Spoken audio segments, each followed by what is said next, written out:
இந்த நிலம் எங்களுடையது. இந்த நிலம் யாருன்னு முடிவு பண்ணத்தான் இப்ப நான் இங்க வந்திருக்கிறேன். நானும் அதுக்காகத்தான் வந்திருக்கேன். ஏய் துரைசாமி, எங்க பரம்பரைக்கே சோறு போட்டு வளர்த்த பூமி இது. மான மரியாதை உள்ள எவனும் உயிர் போனாலும் தன் நேரத்தை மத்தவங்களுக்கு விட்டு கொடுக்க மாட்டான். என் தாய் எனக்கு பால் ஊற்றி வளர்த்தாங்க, இந்த நிலத்தாய் எனக்கு சோறு ஊற்றி வளர்க்காங்கடா. இந்த தாயை விட்டு கொடுத்த அளவுக்கு நான் கோரையிலடா.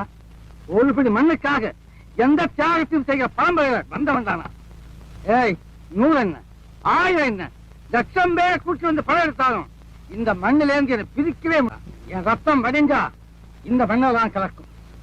என் உடல் கீழே விழுந்தா இந்த மண்ணைத்தான் அணைக்கும். என் உயிர் போனாலும் இந்த மண்ணில் நான்டா போகும். ஆனா அந்த நேரத்துல நான் எழுப்ப உரிமை குரல் இங்கு மட்டும் இல்ல, எங்கெங்க உழைக்கிறவன் இருக்கானோ, எந்தெந்த மண்ணிலும் வியர்த்துவை விழுதோ அங்கெல்லாம் என் உரிமை குரல் ஒழிச்சுக்கிட்டே தான் இருக்கு.